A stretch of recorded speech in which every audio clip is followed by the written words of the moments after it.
saaks mu haavast veel teenida, kuidas sõit on üsna kiirem kui torkad veeniga, kuidas terve päeva seepott võib mul meeldida. Astun Prodigy taktis, et jõuda kiiremini kohale, ostan apteegist suitsu nagu magnaadile omane, kõhus veidi kipitab ja sõrmed on valged, tõukan daamale kiratseva kurgu abipalved, sammun sihikindlalt edasi nagu koer otsiks konti, mul on pohhui planeedist, eiran madal rõhu fronti, ligunen nagu lits, ootan nurgal randevuud, mu tahtjõud on ainuke, kes veel pole ammendunud, sita pea sõitis ette, mu sõrmed juba võbisevad, sest tüübid paistavad tavalisest enam tõsisemalt, saan koomiksi kurku, jaksan uuesti hingata, suudan ärevusest suitsu ja silma maha pillata, tuppa, aspiriini, keeran pilgud telekasse ja proviisorid soovitavad nina maha lõigata, nad on tabanud arstid, varsti kukuvad riigid teenistujad, nad roogivad raukasid, neil on niigi eelis.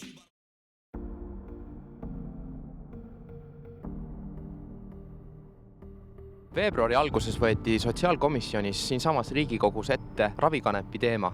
11. aprillil arutab sotsiaalkomisjon seda taas, kui kohal on ka ekspert Kanadast ja loetlematud teised oma ala spetsialistid. Resolutsioonid, mis istungilt kõlama jäävad, hakkavad suuresti määrama seda, kuivõrd kättesaadavaks muutub ühel hetkel ravikanep. Siin on see summa summarum, et kus doktor Padrika kinnitab, et kannabinoididel puudub tõestatud vähivastane toime, aga on rida efekte nende räägitud kaebuste ravis, siin on iiveldus, isu tõstmine. Probleem on selles, et väiksel Eesti turul väga paljud ravimid ei ole registreeritud, kannabinoidid kaasa arvatud. Ja võib-olla lahendus teemale olekski selles, et kui keegi firma tuleks ja registreeriks meil ravimi. I want to briefly share a little bit about how the medical cannabis system in Canada works. Once the patient has a prescription from their physician, that gets transferred to the medical company, and then the medical company ships the cannabis through a mail system. The whole thing reeks of injustice and double standards, triple standards, and finally that hypocrisy is going to get dealt with. We're going to legalize pot, I think, in Canada and the United States within 5 years everywhere.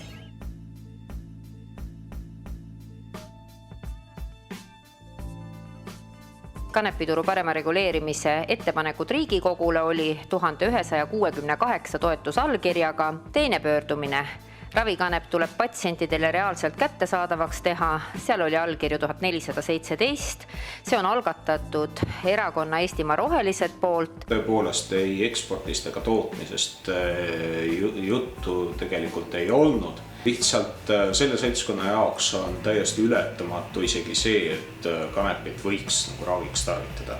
Isegi see kutsub esile nii palju nagu vastureaktsioone, selliseid täiesti irratsionaalseid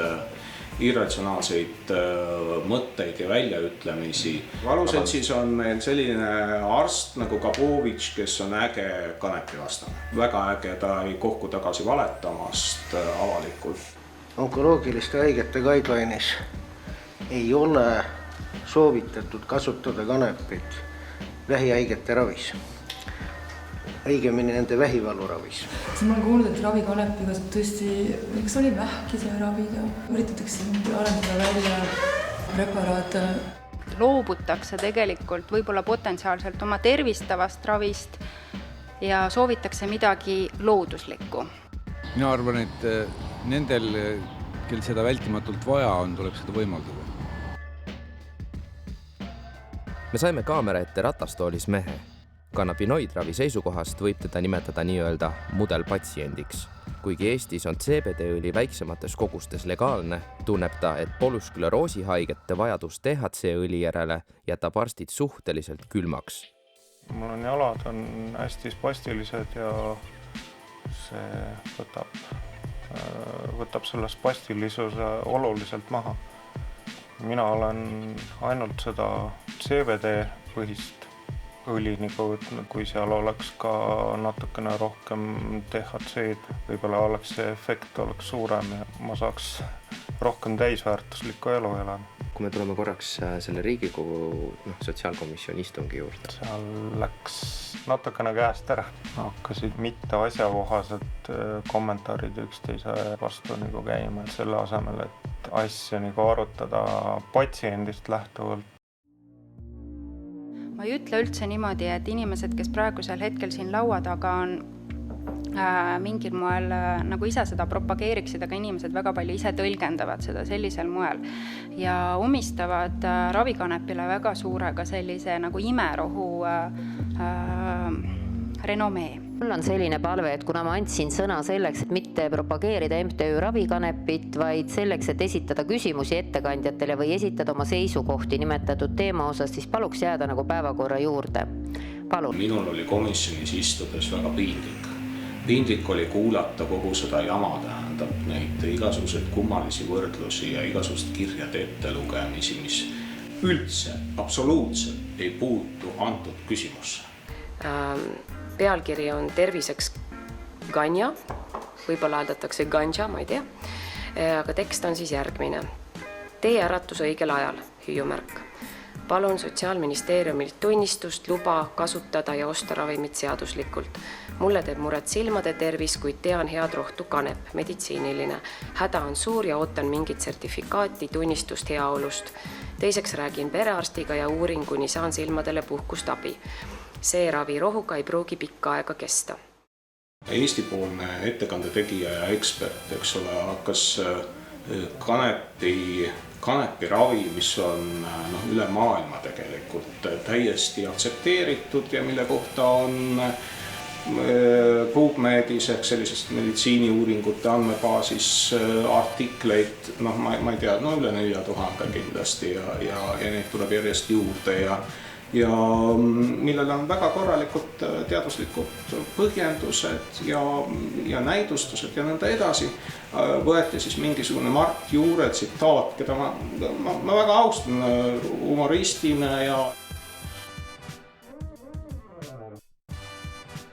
ja selles mõttes mul on hea meel, et avaliku arvamuse liider Mart Juur, et on võtnud sõna ravikanep kasutada väga mitmetes oma arvamuse kultuur Postimehe lisades, et ka rahva omakaitses koos Kivirähaga, et ma arvan, et see ongi see tulemus, mis ravikanepist sellisel moel nagu see rääkimise värvingu annab, et mina olen sellega väga nõus, et ravikanep iseenesest on termin, mis hästi ei sobi, et võib-olla isegi medicinal marihuana või marihuana on nagu parem mingis mõttes, see võõras keeles, kuigi kolleegid inglise keelsed ütlevad ka, et see on nagu oksüümoron. Et see on nagu elav laip või sätendab pimedus. Nagu me teame, Eestis on palju patsiente, kes omaalgatuslikult kasutavad kannabinoide, et mitte saada valesti aru sellest viimasest ettekandest. Ärge püüdke asendada kannabinoide lahustite, inhalantide ja punsliheliga, need ei tööta. Et see on siis Roheliste partei see sissejuhatus ja siin on eks kangelt öeldud, et ma ütlen ka kangelt, et suisa kuritegelik kõik see, et ei saa ravikanepit kasutada hulgiskleroosi ja edasi epilepsia eri vormide ravimiseks, see on kas see on suur vale või see on selline eksitav selline seisukoht. Ja probleem ongi nagu selles ajakirjanduses, eks ole. Конечно, хочу попробовать и все. И попробовал травку, все. 7 лет черным кололся.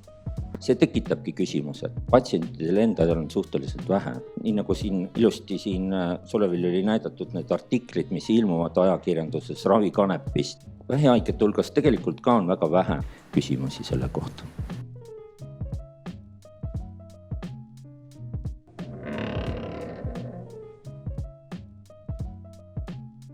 Kas on meil veel küsimusi?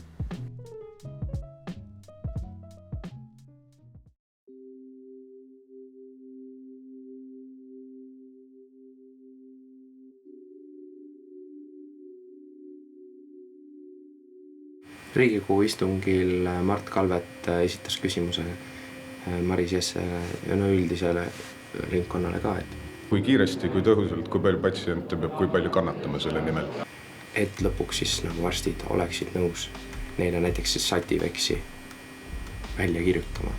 Arstid võiksid nagu teadlikumad olla kanepis leiduvatest kannabinoididest. Noor naine, 40, kõnnib kepi abiga skleroosi multipleksiga, kellel on jalgade kangus, baklofeen ja tisanidiin, et ühel teisel moel koos kõrvaltoimetega saab kuidagi hakkama ilma Sativeksita.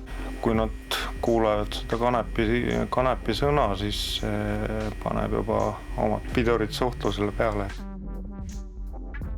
Paraku on see tõesti nii, et patsiendid teavad tihtilugu rohkem kui arstid lihtsalt sellepärast, et neil on oma kogemus olemas mingisugune. Küll tänavapreparaadiga, eks ole, me ei tea tegelikult, mis seal sees on. Palju tegelikult neid on, nagu kes patsientidena küsivad ja tahaksid seda ravikanepit, üldse enda raviskeemi. Eelkõige ehk skleroosi multipleksiga patsientide kohta, et keda Eestis on, ma arvan, vähemalt 1500 kindlasti.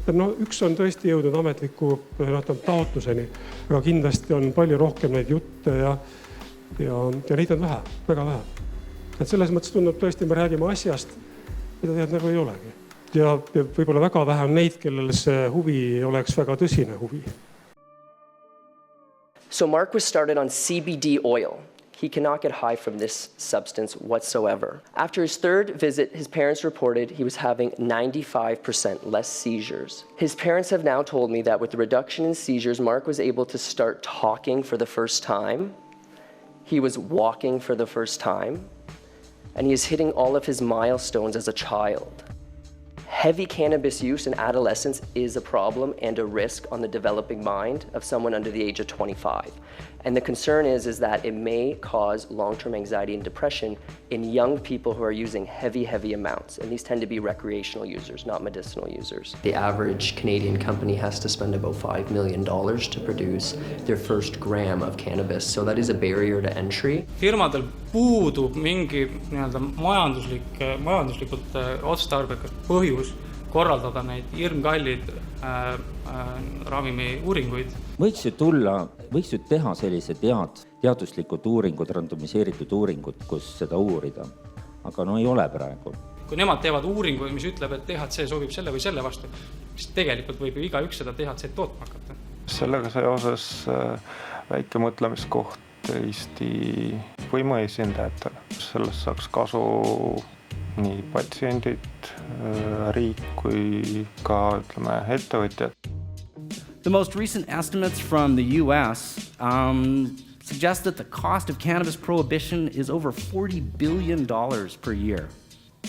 So that was in some of the United States, and it demonstrated that states with medical cannabis laws had about a 25% reduction in opiate overdoses. And while we can't exactly look at that data and say cause and effect, it's more of data that's association, it's quite promising. And so we need to conduct more studies to understand, can cannabis actually save lives of patients by reducing overdoses from opiates? Täna hakkab ka tõestuma tegelikult see, et kui neid kahte teemat, kanepit joobe tekitamise eesmärgil ja kannabinoidide meditsiinilisel kasutamist omavahel nagu segatakse, nagu kahjuks on ka mõlemas kirjalikus pöördumises teinud. Saate aru, et need ravikanepi probleem ja rekreatiivse kanepi probleem on kaks täiesti eri asja. Neid iseloomustab ainult üks substants, milleks on kanep. Ja nagu MTÜ Ravikanep seda sageli teeb, siis see tegelikult halvendab võimalust rääkida meditsiinilistes ringkondades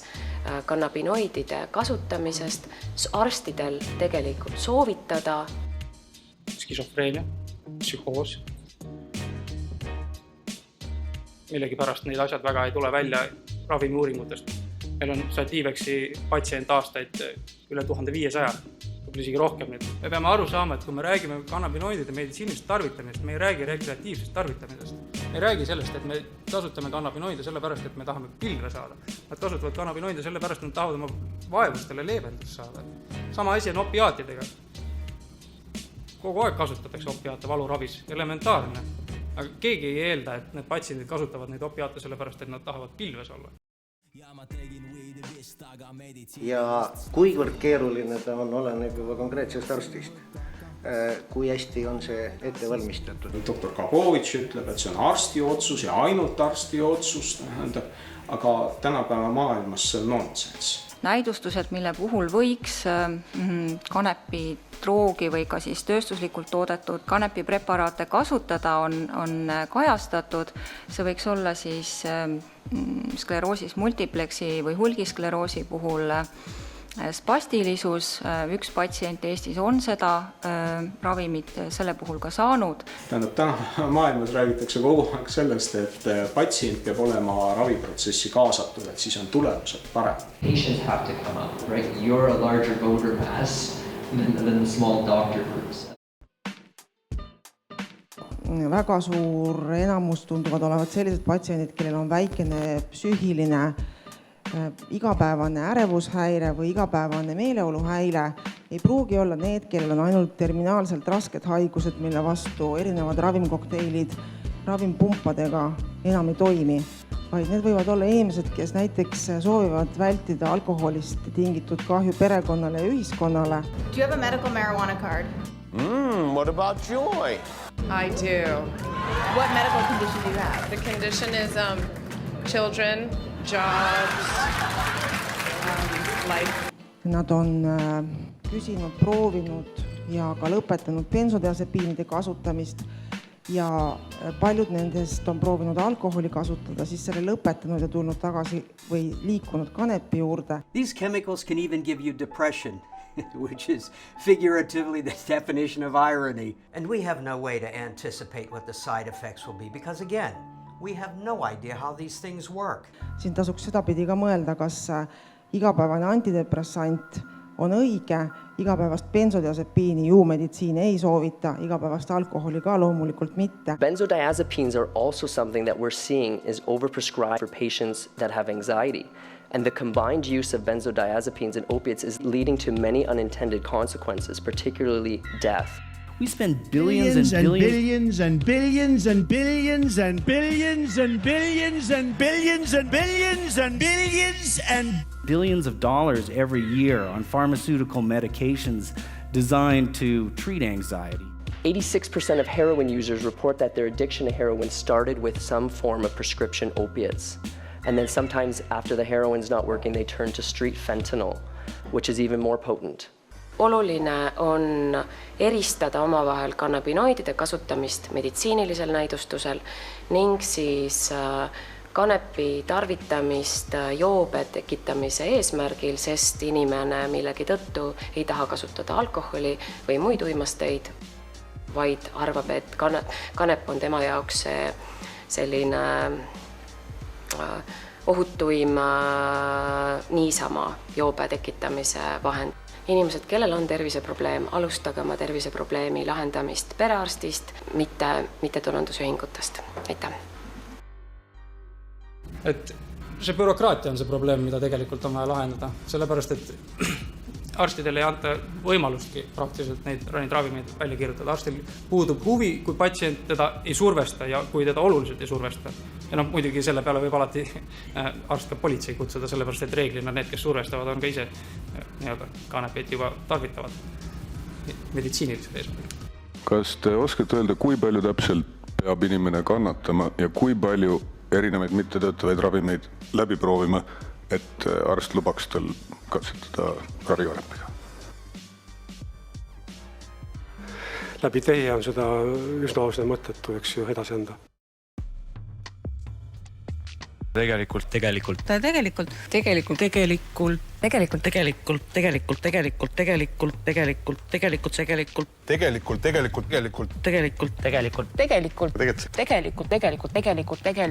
ei ole seda ravimit keeruline hankida, et see protseduur on lihtne ja arusaadav.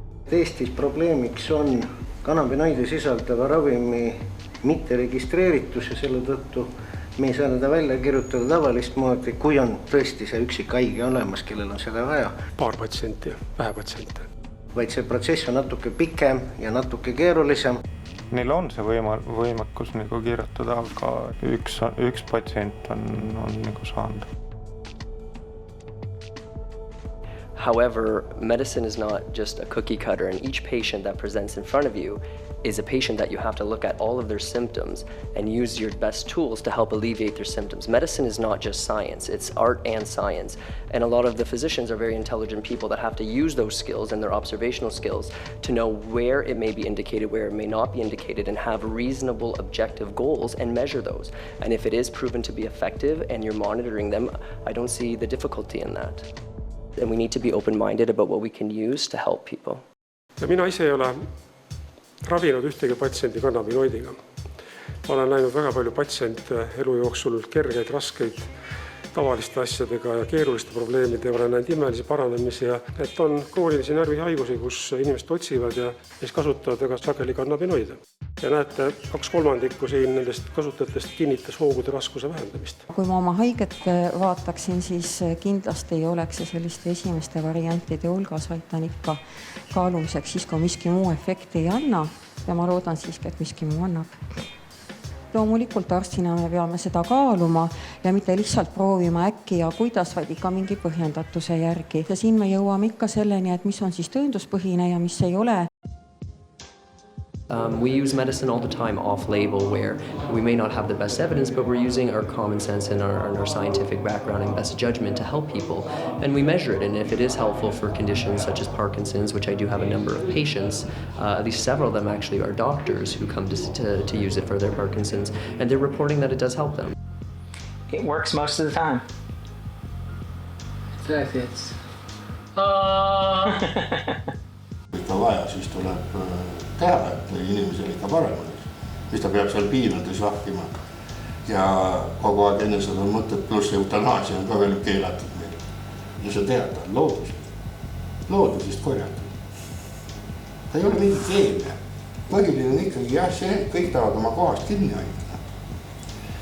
Kui sa oled sinna riigi tööle saanud, ega enam suurt ära minna ei taha sealt. Raha tuleb niisama kätte. Tõstad ainult kätt niiviisi. Ja kõik sellised asjad on nagu väiksed kiitised ühe poliitiku peas, miks tema ei peaks olema see esimene, kes peaks korras mingi asjad välja tulema. See tundub võõras, see tundub narkootikum, mis on paha. Me oleme natuke nagu stagneerunud niisugustes nagu seisukohtades ja see tõenäoliselt on nagu poliitiline enesetap. Omavahelisi selliseid kommentaare ja arvamusavaldusi ärme esitame, et lähme siit ikka nagu sõpradena kõik lahku. Et eesmärk on siiski selles, et arutada, küsimusi esitada, paremini rohkem teada saada. Kasutage võimalust küsida, sest sotsiaalkomisjon tänase koosolekuga kuulab ja otsuseid edasi hakkab langetama järgmisel nädalal. Ja mulle tundub, et praegu rohkem küsimusi ei ole. Meil on üks patsient, kes on saanud Satiiveksit, nagu siin teise patsiendi puhul juhtus, kellel kusjuures on pulgiskleroos ja kes on nii-öelda mudelpatsient. See esimene patsient väidetavalt sai seda vähivalude vastu, mille teaduspõhisus on veel väiksem. Tarvitamist, palun pidage nõu arstiga. Kas tarvitseks tarvitada, kui arst abistaks? Meditsiin on tuhinas ja mõtleb välja vastu mürke. Samal ajal sama usnjalt uued tõvega astub ühte, mis jaoks ravimit foliumi sisse pakendada. Sellisest aromaatsest taimest saab isegi Eesti karmides tingimustes kuni 100 grammi toime ehk mõnuaine. Tundub tervislik, vist elu joost pakatab. Davai, ma võtan, ise apteekrit nakatan. Ülisteriilne ekstra minu jaoks kiiritatud. Selleta oleksime ohustatuks liigitatud. Sõdelne kemikaal, mu meeli sõidutab. Mind petavad kõrvad, mis neid küll kõrval mõjutab. Musta surma ees on sul päris pikk edumaa. Labori rotsis surma, asaed vast elama. Tablakas, tableti. Probleem oli selles, et tüübil oli autos mingi 2 kilo kanepit. Kanepi ostmise eesmärk oligi see, et saada teha CBD-õli, mis oli vähihaigete jaoks. I'm pleased to meet you. Kurt Cannabis. Connie Cancer. Is that dope, hippie? No, it's hope. Ei olnud mingisuguse kartellidele, umbes nagu tahetakse siin kogu aeg mainida. Ning ta istus Saksamaa vanglas paar kuud ning Saksamaal just legaliseeriti meditsiiniline kanep. Take a drag, sweetheart. I hear that stuff causes cancer. I mean, causes me. Sõbra vanaema oli vähi viimastes staadiumis, siis sõber smuugeldas talle Tallinnast maale väikseid kanepisigarette, aga ma ei usu, et see on nagu just nagu ravis seda haigust nagu selles mõttes, ravi mõttes, aga ta leevendas inimese valusid, andis vanaemale tagasi söögisu ja tagas une nagu. Mina olen selle 2 käega selle poolt nagu, et selle taime ümber võiks see sõda nagu ära lõpuda. Kas selle võiks ka sinna meie mittetulundusühik ravikanep kodulehele panna, et ei kasutata ravikanepit vähiraviks? See info on seal olemas. Aitäh! The latest research out there suggests that cannabinoids can be a natural, non-toxic treatment for cancer. I just ate an organ. You don't scare me, you little weed. And they compared two different groups, patients who had access to the cannabis product, Sativex, plus chemotherapy, and then they also compared it to a group that had a placebo and had chemotherapy. And what was quite amazing is that patients lived almost an extra 200 days if they had access to the nabiximols medication. There you go. Ah, now, isn't that better? Yeah. A little. I've led such a selfish life. Mida siis konkreetsemalt teha võiks? Noh, alustada tuleks sellest, et meil on vaja THC liigutada teise nimekirja, kus ta on 1971. aasta konventsioonide puhul. Meil isegi seadus ütleb seda, et Ravimiameti ettepanekul peaks lähtuma nendest konventsioonidest. Me võime siin silmi kinni pigistada ja öelda, et meil ei eksisteeri selliseid patsiente, kes kanepit praegu kasutavad. Nad peavad selle jaoks minema kuskil naabripoisi käest küsima mõnda telefoninumbrit. Ja sealt seda tuleb ju siiamaani Afganistanist. Vahet ei ole, kas seal on nüüd Nõukogude väed või USA väed. Keegi ei julge neid puutuda. Me sõitsime samamoodi, sõidame toiduväete järgi suuremasse baasi oopiumimooni põllud kahepool teed. No äritegijad nimetame niimoodi, kes nad kasvatavad, aga ei tule välja seal kvaliteedi. Siis panevad keemilised sinna lisandid. Ja see on halvem, kui naturaalselt me võime leht võtta ja süüa, keegi ei sure sellest. Ei riski nagu enda tervisega kuskilt tänava peal. Mustalt turult 10 kordi odavamalt. Ideaalne oleks, kui ma lähen apteeki ja ma ostan retseptiga THC, CBD suhtega kanep. Kas ma siis teda suitsetan või aurustaja kuumutab seda teatud temperatuurini ja see on natukene ohutum ja sealt ei tule neid põlemisjääke.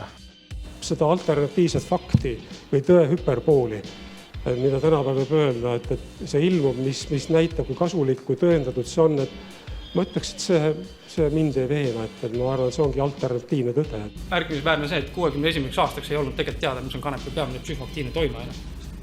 Millisest teaduspõhisest keelumisest me siin saame rääkida? Ülikooli siis konverentsil kliinik 2017 oli eraldi siis kannabinoidiravi sektsioon, kus esines 3 inimest ettekannetega. Uuemaid asju oli suht vähe, kui üldse oli. Toetuti põhiliselt vanale teadmisele. Ühiskondlikud grupid aeg-ajalt süüdistavad arstkonda, et me ei arutle kanepi ja kannabinoidide meditsiinilise kasutamise võimaluste üle ja mis veel hullem, me ka ei kasuta kannabinoide igapäevaselt ravitöös.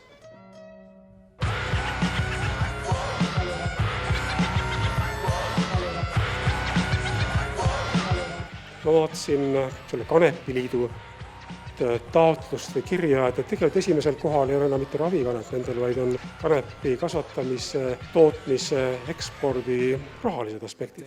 Et ma olen ka täitsa nõus siin eelkõnelejaga, et mul on selline mõte tekkis, et kogu see ravikanepi jutt on ehk olnud ka kogu selle mõnuainena legaliseerimise suure strateegilise kampaania üks selliseid rattaid. Üheks kõige häälekamaks grupiks, kes sel teemal tavaliselt sõna võtavad, on kanepi legaliseerimise pooldajad. Aga siin ongi ju see, et me tegelikult ei tea neid kõrvaltoimeid, me peame ka neid arvestama. Et kõik need uuringud tegelikult, mis on välja toodud, nendel on ka selged kõrvaltoimed profiilid olnud. Siit me jõuame ka ühe sellise põhilise probleemi juurde, mis kannabinoididel on.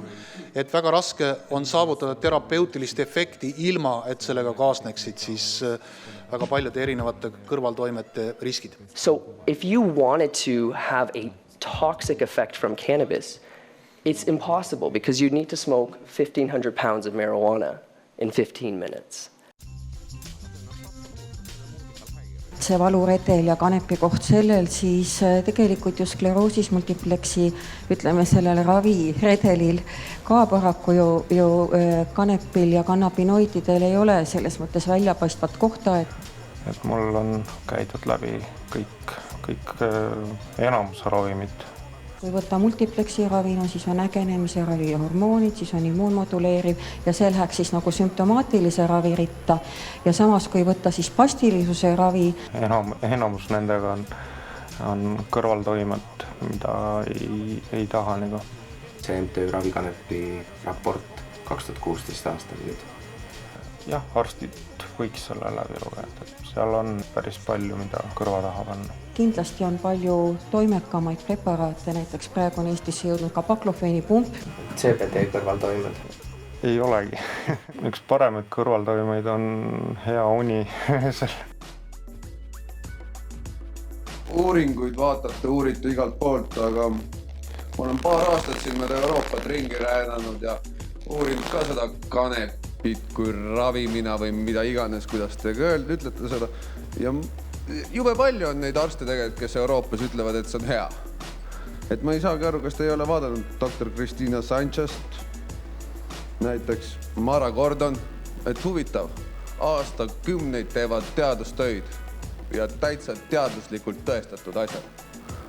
Ja ikka räägitakse mingi 1983. aastast uuringutest. No. Viitasid Dr. Sanchezile, kes oli, et ilmselt on erinevad teadused. See ei lähe.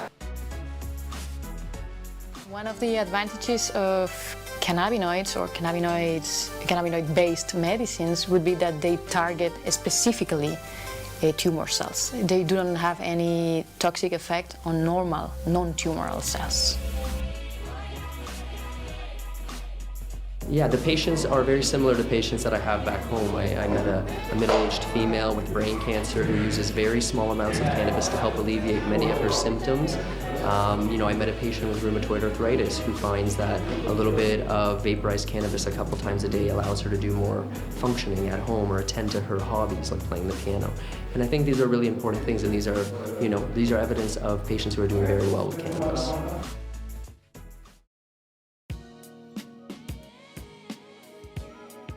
Ma jätkasin seda ravi, tundsin seda selle aja jooksul, kuidas mul oleks vaja arsti nõuannet kõrvale.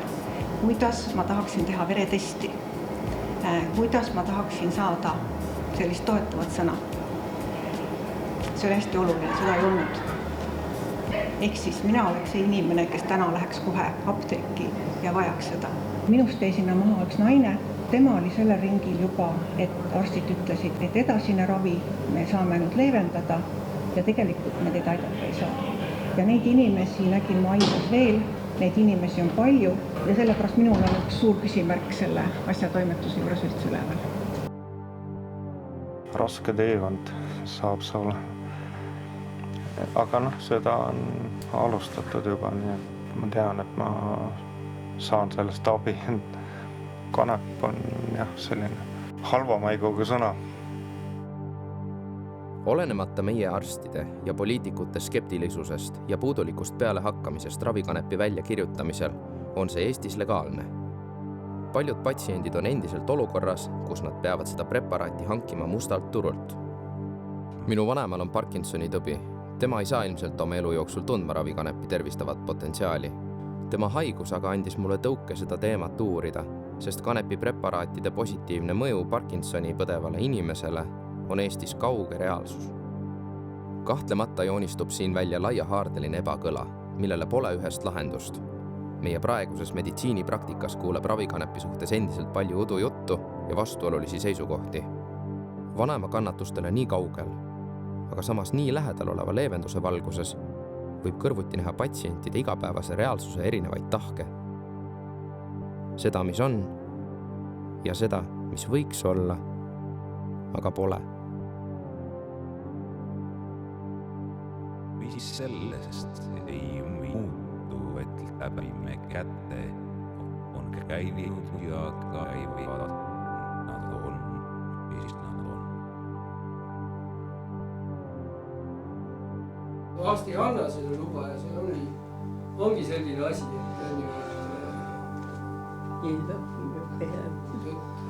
mõned mõju. 2018. aastal on seis ravikanepiga selline, et erialakomisjoni enam ravikanepi väljakirjutamiseks vaja ei ole ja seda saavad teha erialaarstid.